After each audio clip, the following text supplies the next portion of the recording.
Nakapanlulo mo ang sinapit ng isang batang babaeng natagpuan sa ilalim ng Ortigas Extension Bridge sa Cainta, Rizal. Bugbog sarado ang biktima, nilalanggam ang katawan at posible raw ginahasa pa.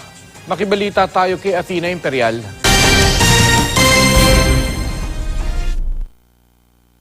Nilalanggam, maga ang muka, puno ng bugbog at sugat sa katawan.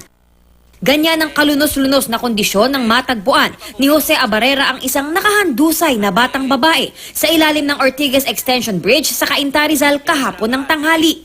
Laking gulat daw ni Abarrera dahil naghihingalo na ang bata noon. Nakatali po yung kamay sa yung leg. Opo, yung nagsasalita po siya na tulungan ko daw po siya. Yung tinulungan ko po.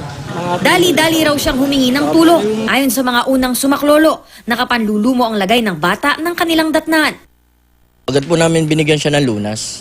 First aid po. First aid po. Tapos para po matanggal yung tali niya rito, dito, yung mga langgam sa katawan niya. Bigla raw nagsalita ang bata, kaya minabuti nilang kunan ng video ang pakikipag-usap sa kaawa-awang biktima na 9 na taong gulang lang. Ate, ano pa po ginawa sa'yo? Ate, Wala ko sa lugar na nakatatayo ko. sinakal ka? Tapos ano pa ginawa sa'yo? Ni-rape ka ba, ni-rape?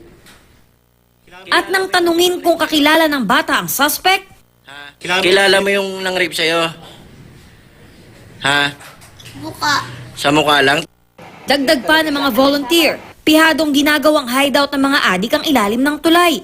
Ano yung mga nakita niyong mga gamit doon? Marami po, mga drug paraphernalias, mga foil, mga lighters. Talagang hindi nyo aakalain, ma'am, yung lugar meron palang ganun sa ilalim ng tulay na talagang ginagawa palang pwestuhan ng mga adik.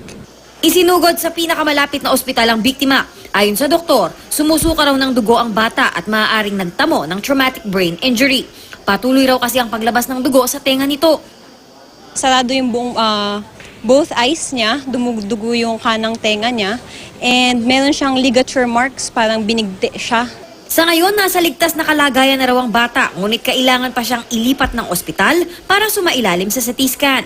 Tumanggi munang magbigay ng pahayag sa GMA News sa mga kaanak ng biktima.